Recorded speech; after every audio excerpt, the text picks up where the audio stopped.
Լույսը բարի է, օրն էլ է շատ բարի, թանկագիներս, լավ որ բոլորիդ, սա այն օրն է, որ Տերը ստեղծեց, ապրենք Տիրոջով, Տերը բարի է, Տերը սովորացնում է, երբ որ մենք Տիրոջ հետ ենք քայլում, Տերը մեզ սովորացնում է,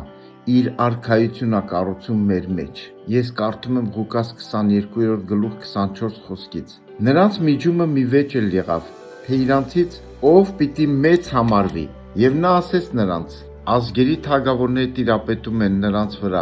եւ նրանց վրա իշխանություն անողները բարերար են կոչվում, բայց դուք ոչ այնպես, այլ ձեր միջի մեծը թող փոքրագույնի պես լինի,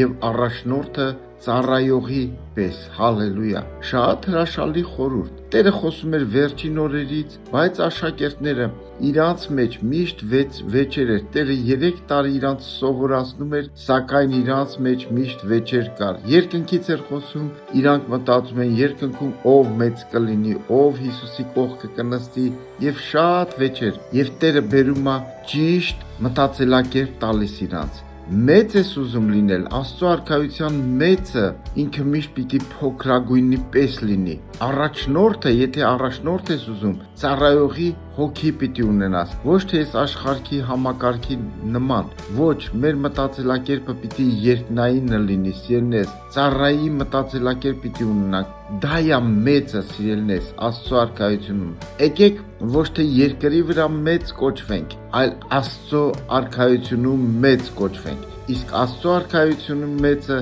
փոքրագույնի պես է եւ ծառայողի պես է, եկեք Տիրոջ կամքը անենք երկրի վրա եւ մենք երկնքում մեծ կկոչվենք, Տերը օրհնի ձեզ, լավ ու հրաշալի օր բոլորիդ։